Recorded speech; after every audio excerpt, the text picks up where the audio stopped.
Good morning, Mr. Bunting. You doing okay today? I am doing well. Hope you are. I'm doing well. It's the last of a preview show. The last of the pilots. Episode 3, Blue Collar CFO. And then next week we will start season 1.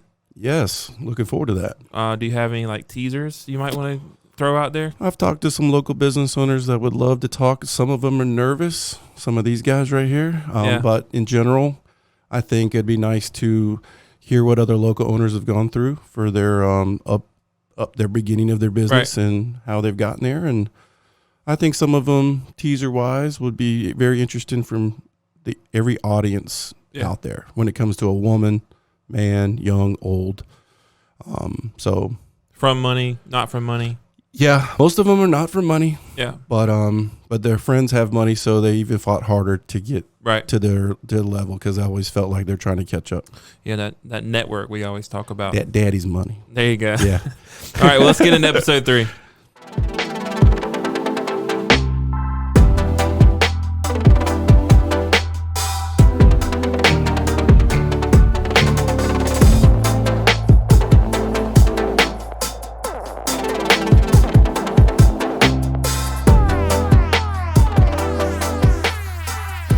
So, episode 3, we already talked about it a little bit. I'm interested to see how it goes. We don't really have a structure, just letting everybody know. We don't have a structure for today's episode. It's just going to be us having a conversation, but typically good things come from that, and that's what we're here for anyway. So, what are you paying attention to these days as a financer, as people right now? I'm really watching the stock market with everything going on. The Fed just cut by 0.5 basis points again the other day, possibly cutting another half, which reduces a lot of leverage for people on their homes or someone with an SBA loan that's had it for a while. Their rate might drop because it had gone up a little bit. So, well, let's talk about the stock market for a second. It's like the Dow had the biggest drop ever yesterday. Yeah, and it's single drop. Yeah. That they froze it at 12.55. I think it was down. It was down enough for them to freeze the market for 15 minutes. Then it got down to 19 or 2,000, which a couple more percentage points, I think they would have froze it again. Right. But luckily it didn't get to that point. And then today we've had a nice little bounce back. And for those that don't know much about the stock market, what does that mean? Like, what does that signify? Well, values of companies all across America, people's 401 pensions, companies start to get nervous about layoffs because their valuation is not as high, which when your valuation is not as high, banks seem not to lend you as much to. So, I mean, this is something that it doesn't only affect people who are actually trading. Mm-hmm. It affects a lot of people's, like you said, retirements and pensions. It affects things you don't know it affects. So if you don't know that your retirement's based off of the stock, certain stocks within the stock market, then you don't, you have no clue until it maybe not too late, but just being aware. Yeah, a lot of people get nervous. They look at their whole 401's down, and they're like, "What's going on?" Yeah. And if they did a lot of research, they could break it down to where all the stock was pretty much the whole market has been down in every sector, banking, oil especially because crude went down to less than 30 a barrel. Yeah, Saudi and Russia couldn't figure out what they wanted to do. Russia's like, "Hey, we could take some more time. We could sit on this for a long time." So today with the bump up. Looked like Trump was going out and said, "Hey, look, tariff you guys and do a couple of things." So looks like they might be coming back to the table. Yeah. That's one of the things too. It's like, obviously this is all stemming from the hysteria around coronavirus, and some countries have had it worse than currently the U.S. does. But it's one of those things still being cautious about. We're not going to make a speculation on should you be concerned or worried about the coronavirus as a person and it making you sick, but it is definitely affecting the economy, which is interesting.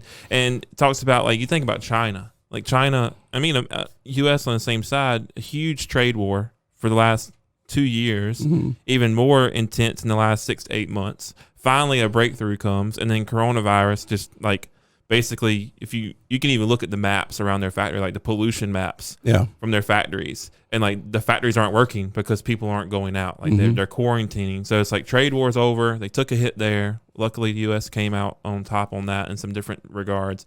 But now they're taking even more of a hit with their workers not being able to work. Yeah, when people don't drive, they don't go out to eat. Everything starts to slow down. So it trickles down to the waitress and the waiter. Yeah. It trickles down to every small economy of people are like, you know what, I'm not going on that trip. I'm not going to go here. I'm not going to go there. I'm going to eat at home. It truly affects every aspect. Trader Joe's did that yesterday. Did you see that? Where they announced extended leave for their employees. Yeah, for any employees, you have paid time off. Amazon did that too, or I think in Seattle, New York, and New Jersey. Yeah. And obviously, I think some of these too are people that are already at home. Right. It might not be the Amazon driver. You look outside today, the UPS, FedEx guy, the mail guy, the blue collar guy is still working. Yeah, exactly. But somebody a little higher up gets to sit at home. Right. Good for them. But we all know when it comes to regular blue collar work, someone's got to do it. Well, we were talking on another show that we have on the network. We were talking last night, I believe it was. One of the biggest conventions in that world is in Seattle and would be this weekend coming up or next weekend coming up. Mm-hmm. And they've actually canceled it or postponed it into the summer because of the scares within Seattle, and thinking about like there would be 100,000 people at this convention, and thinking about like even the small retail shops that are local that go there, and that, they may make all their money off of conventions and going and selling their product there, and they can't go. Like they may have been banking like March may be a huge month for them because they're at the Seattle Comic-Con and they sell all their they sell half their inventory, but they can't anymore because this is just done. It's kind of like a East Carolina football game or a graduation at East Carolina for Greenville locals. It really comes together and it helps the whole community. Hotels, gas restaurants, anything you can think of, small apparel shops where they come in and buying. So you're right. Once they stop doing these big things where they bring that big start of money in, it affects everything. Yeah. And it just like the way of life is changing, like the pictures in Italy, like the tourist attractions in Italy from a week ago to now. Yeah. It's just all there is pigeons. Pretty crazy. The Coliseum's empty finally. Yeah. So what advice, obviously you've been in business a lot longer than I have and in a different way, especially. And it seems that, there's one of these types of medical hysterias every few years, right? Like there was Ebola and then there was the swine flu and stuff like that.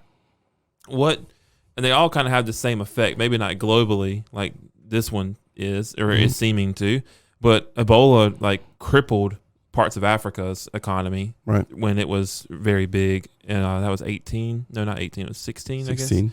Yeah.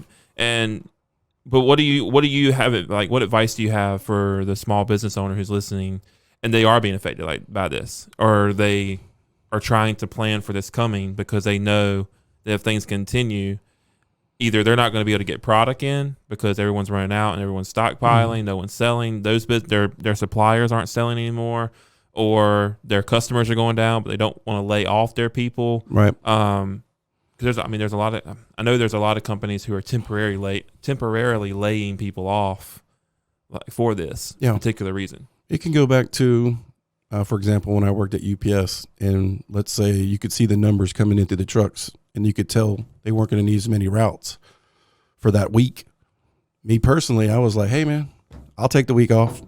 So sometimes with small businesses, there are some employees that maybe have some stuff going on that they wouldn't mind taking a little extra time, maybe go to your employees, say, look, would you like to be laid off this week? Take a little vacation time.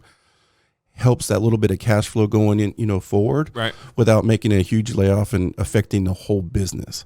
It also comes to, being prudent. You got to make sure that you're not just out there spending money on, if you are used to taking your staff out to lunch every couple of weeks, maybe not do that. Bring in some donuts. Yeah. Do a couple little things, cancel a couple. Maybe if you've got some seminars coming up that you haven't paid for, maybe just, hold off on that. Making sure that if you've got some stuff, if you're selling stuff, maybe put some stuff on discount, try to push it out the door to keep that little bit of stuff there. Mm-hmm. And, or when it comes to that, if you are getting behind, you don't want to truly make a layoff, because when you lay off people, they start to think, I got to look for another job, or I got to look here. And you don't want to lose valuable people. So maybe have a half-day Fridays, something like that to just bring some of your income down just a little bit. And, sometimes your staff needs a little bit of time off. Right, It does help to have a mental health day or a week or half a week. So sometimes people recharge, reboot, they're back in there. As for somebody that is a business owner, and if I were you and you had a little extra money, I'd buy some in the stock market. The market's down. Yeah. Overall, it's going to go back up. It might take a while. If you're young, put it back in there. Yeah, that's the one thing you can do and not get in trouble. Like if you go buy a bunch of Germex and resell it, then you're getting in trouble. Yeah, the last couple of days, I've just been buying more. I think it's also like anything you can do too through it to show, like if you're anywhere between, even 5 and 20 employees or way more, hundreds or thousands, you do whatever it takes to show that the company's secure. So if it means the whole company taking a week off because, all right, we're all going to take this week off. We're not looking at this department to take a week off. We're not looking at this person individually to take a week off. That's just how I look at it too, is like keeping the team morale correct while also making sure the business is going to survive through it. Yeah. And that's because we know it's not going to be what they say it's going to be. Right. It's going to pass like it does everything. It's almost too coincidental that it happens every 2 to 3 years, but it is just keeping that. How would you treat it if overall you lost a big contract? Like if you lost a huge contract for a job you had already in place, or you lost one of your suppliers and you had to find a new one, and the new one was more money. It's like whatever deal I guess all this is on the operations side, not the money side, but handle it in a way that's going to create stability or confidence in your employees, whether it means they're taking a week off or we're all taking a week off or just these two people are, because we don't need that particular thing right now because our clients aren't working, whatever it is. Like like you said, don't create hysteria in your organization because you don't want people jumping overboard while you're just trying to keep the ship straight. And a small business and people you work with in your life that they miss a check. It's a lot. There's only 90% of America is only a couple checks away from being homeless. Yeah, it's true. So you want to be able to kind of work with them and how they're thinking. In my opinion, if you're small and if you're big enough, you just got to make cuts, right? If you got 100 employees, something's got to get cut. Yeah. Layoff has to happen. Yeah, or everybody's out of a job. Well, that's like Vidant. Yesterday, 120 plus? Yeah, 121, 22 jobs. Heard today they're even bringing in some other people. So they were already having cash flow problems from what I understood. Yeah. Well, I've heard. I don't know. I don't follow it enough because I just feel like. Sorry to anyone who's in the healthcare that's listening, but I just feel like if you hop in that world, it's so guarded by the people that work in it. Where like you don't have a right to talk about it because you're not in it. Like no, I can talk about things. It's not like. It's not like a protected, like your occupation is not a protected class. I'm not talking about your gender or your race. I'm talking about your job. Yeah. And so you've got all this pressure from one side of the country pushing for, well, really the whole country pushing for healthcare reform and to be more economically friendly, especially with things of like the cost of EpiPens and insulin and things like that are the ones that are like the buzzwords. So when you're talking about slashing or regulating, but slashing profits to healthcare organizations, including hospital networks. The name of the game is to like you make room by removing people. Yeah, like that's how you do to accommodate for that. And so it's like you've got to have that. It's balance. You got to understand like if I do this, do that. Like you're not going to take all the profit, but keep all the people and all the hours and all the salaries. Like everything's gonna slowly dwindle. And it's just like you start talking to people about that. You can't it's hard to have a real conversation with people in that industry. Well, people get like too when it comes to layoffs. It's a necessity sometimes. If we have 100 employees, right, and I could let 10% of them go, or I could keep pushing, and we can lose all of the jobs. Yep. Right. And then hopefully you want to bring those people back when you can. It's one of those parts of business. It has to be done. It's just part of budgeting and keeping everybody afloat. Sometimes when things are great, there's everybody's getting raises, everybody's getting bonuses, everything's going great, and then something like this happens that's out of your control. And as a business owner, you have to go, all right, what do I need to do to cut this, cut that, keep as much as I can, and at the same time, if that doesn't work, then I have to lay off. Right. And it's so we've got, obviously we work with the agency on the service side, and you work with the service, the service-based and hospitality side with the restaurants, and then some different industries like that. And it's always different. Every industry, you make your money different ways. And if you're, like we talked about, we always use the roofer, for example, or a plumber or something like that. Obviously, you have people that work with you that are your fee earners. These are people who their time spent is giving you money, producing you income. Yeah, exactly. So it's understanding too, like if that's a person you have to let go, how are you going to supplement that? Who's gonna fill in that gap? Yeah. And that's obviously that's operations side of things, and we don't have to solve that problem for them. Yeah. But it's thinking about that when you go to lay off, when you are laying off a certain group of people. And they talked about that with the Biden thing. It's like they're laying off all these front, like, on the floor people who are actually working, and how do they expect for that to bring them more money? And it's like candy strippers. Yeah, exactly. Well, it goes back to what we talked about in, I think, first episode. You ask for money when you don't need it from the bank. And what happens now, let's say everything's going south and you go to the bank now, this is not the time to go to the bank unless you're looking for a mortgage on your house. It's perfect time. Yeah. Or refinancing. Yeah. But if your numbers start to slip, and that's what the bank sees as well, it's a lot harder to get money at this particular point because the whole economy might go down. Right. I mean, the market jumped back up today.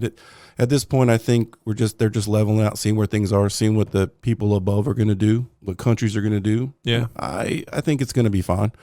To me, I saw it as a buying opportunity to get back in. Yeah. Well, it's one of those things too, like you said that about look for money when you don't need it. Yeah. It's also, you make your money buying, not selling. Yeah. Like if everybody's running away when it comes to the stock market or something, that's when you go in there and buy some stuff back up. Yeah. Good quality, yielding companies. Especially if it's a company with, like, don't buy one from an industry that tanks. The whole industry, like that specific industry is tanking. Don't go in and buy. But when the whole market's going down, ones that have historically bounced back, and you can look back at that swine flu, Ebola, look back at that stuff, and you'll see where it's kind of hit back up, or like, because it all goes off of the global look at it. So talking about mortgages, what does the Fed slashing rates mean for the person who doesn't have a mortgage? Well, the Fed slashing rates also means the 10% yield bond has gone down, and usually you can kind of correlate. They're not correlating as much, but basically the government's willing to give the banks cheaper money, so then they can give it out to us. So when the mortgage rates drop, or the Fed cuts a half a point, it's truly dropping the mortgage rates down into the low threes. I haven't seen a 15-year at 2.75. Wow. Now, I don't know if you guys know this, but if your interest rate's at 5%, you can get it at 3%. Just do the math. The interest alone is crazy how much money you'll save over a 30-year period.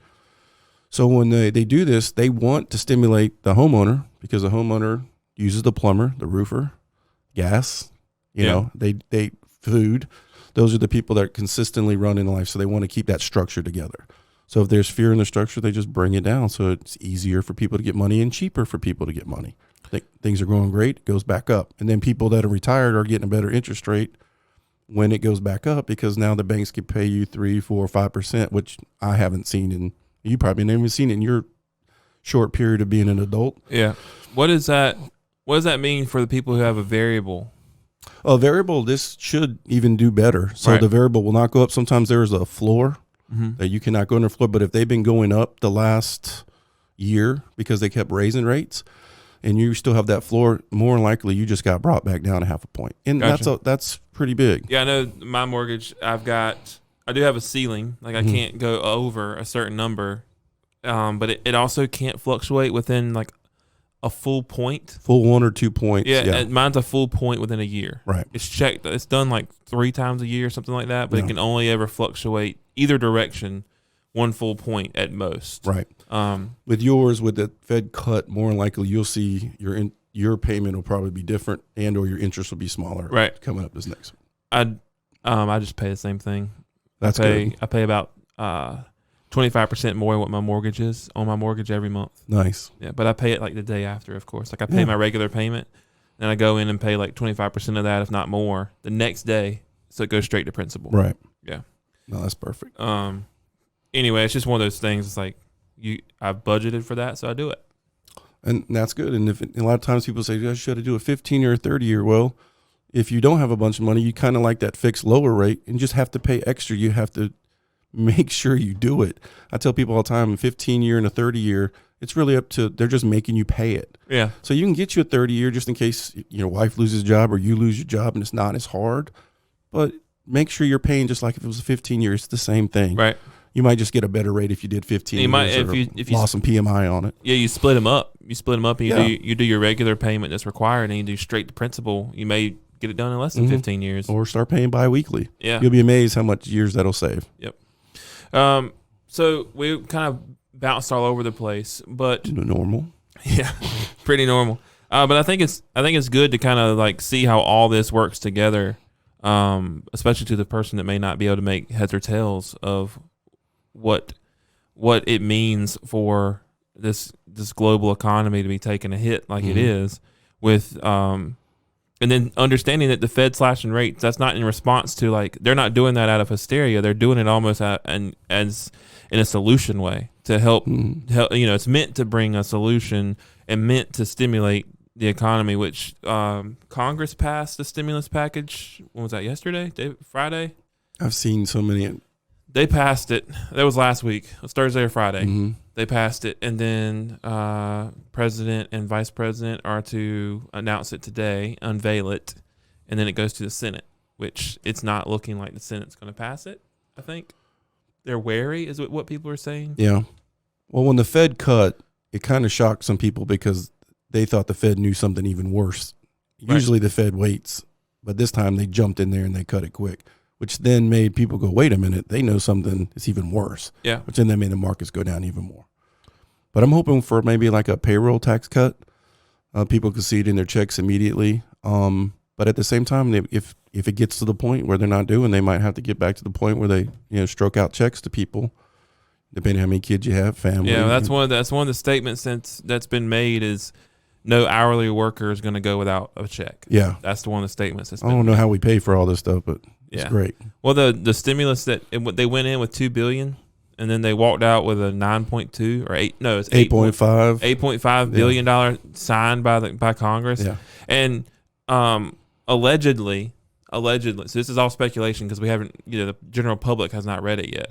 But allegedly, SBA loans were kind of shoved in the last moment, and that's where a lot of that extra $6 billion comes from. Mm-hmm. 6.5 is to account for SBAs to small businesses.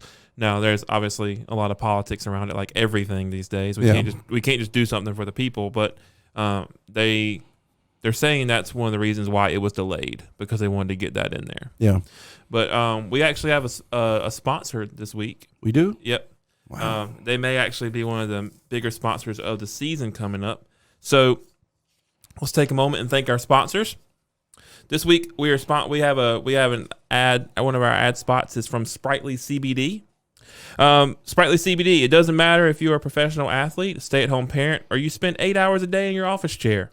Everyone needs support to make it through the day. Sprightly was established to create a trusted brand in a crowded marketplace. All of their CBD oils and creams are 100% all natural and are verified by independent labs.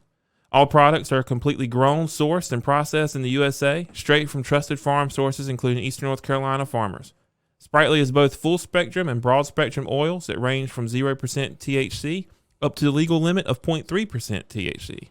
Use it daily by adding it to your coffee, smoothies, or into your nightly sleep regimen to feel its soothing effects. Right now, Jay, Sprightly is offering the listeners of this podcast 25% off all products with the promo code Sprightly25. You can go to mysprightly.com to activate that code and get 25% off if you're a listener of Blue Collar CFO.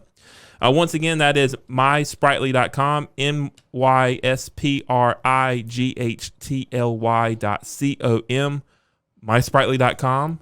I'm at the second grade spelling bee right now. That is correct. Make sure you use our special offer, MySprightly25, for 25% off your entire purchase. So thank you to Sprightly for that, for your support, and we look forward to a lasting relationship with you. Do you drip CBD? I have I have definitely tried the Sprightly product. It definitely has helped. Do you smoke weed? No. Okay. Never even smoked a cigarette. I do drink. How do you drip CBD or do you use the oil, the creams? I use the cream because my knees are all busted up from the old UPS days. And so it works? Yeah, I really like it. I had a couple of my older friends use it too. Yeah. And they seem to really enjoy more of a relaxation night of sleeping. Gotcha. Yeah. I don't have any problem sleeping. Do have problems sometimes falling asleep sometimes, but that's falling just because I don't get easy in bed. for me. Tossing and turn is my problem. Yeah. I think I'm interested to try this. We have some samples here to try from Sprightly. I haven't tried the CBD before. The tincture oil, it's good. You just put it under your tongue. To me, it kind of takes away some of that anxiety of being a business owner with all the different times the phone rings and emails you got to check. So for me, it helps.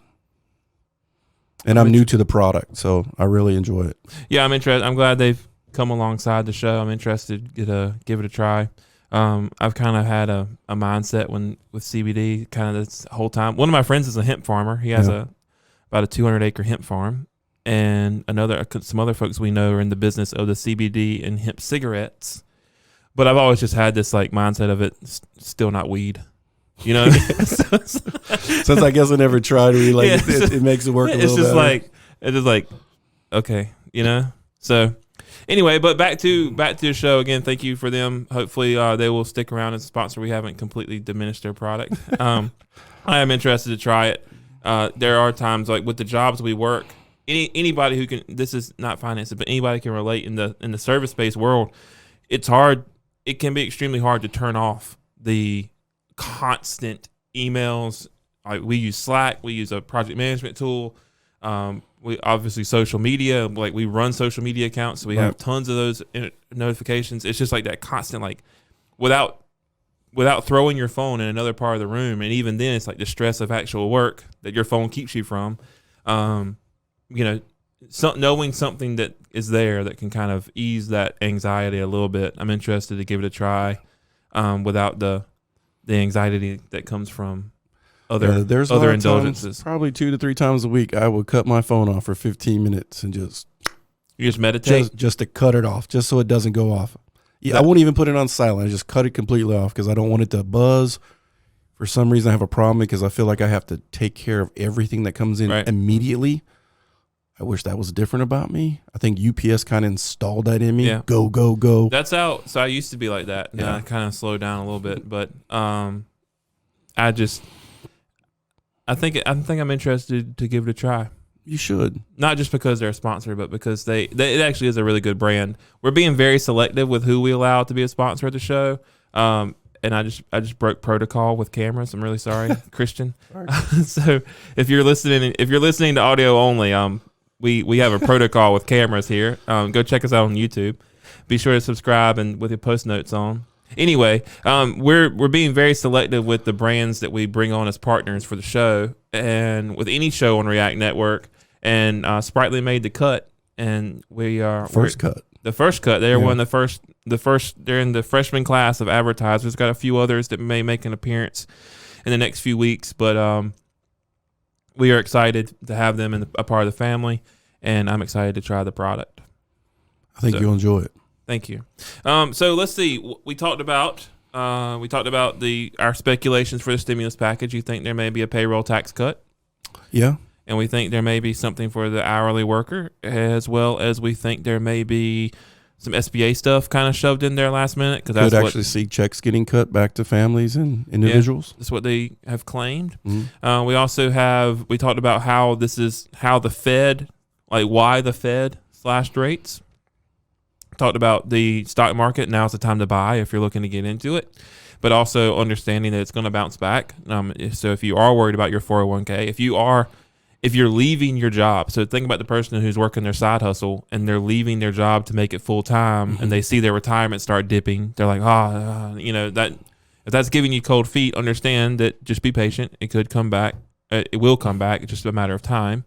And then we talked about how coronavirus is affecting the smaller businesses of the world in regards to people, families not going out, not wanting to be in public, like larger restaurants, venues, things like that. Yeah. How they may struggle, and what the best way is to kind of adjust to that. Leaning on cutting where you can cut, or cutting where you can cut, so you don't have to cut everything. That's right. Just truly get to the point where there's some things you don't need, don't use them. Right. Or put something off for the next couple months that you've already got set up or thought about. Do you want to tell the listeners who next week's guest is going to be, or do you want to leave it a surprise? We'll leave it a surprise. Okay. Got 2 guys that I'm looking at, and it's when I'm not sure which one to bring on just yet. All right. Anything else you want to talk about this episode? I think it's been pretty good. No, I'm just looking forward to getting into our seasons. Right. So the next time we do this, we'll start our season 1. Yep. And we'll be able to push that forward. Season 1, and we're going to have 12 episodes of guests. And we're going to try to bring in local owners of businesses right here from Eastern North Carolina and let them give them stories, how they've prevailed and their ups and downs of everything they've got going on. So look forward to that. And some of you guys probably already know or use these particular industries right here in town. Yeah. So I look forward to that and getting those guys and gals in here because it's the people part of our community. Right. And that's the most important part. I'm looking forward to it. So thank you for listening. And if you're watching on YouTube or anywhere like that, thank you for watching. This has been episode 3 of Blue Collar CFO. Please be sure to subscribe, like, and leave a comment, and we'll do our best to get back to you. And if you're on iTunes, please leave us a review. We will thank you for forever. Thank you. Thank you.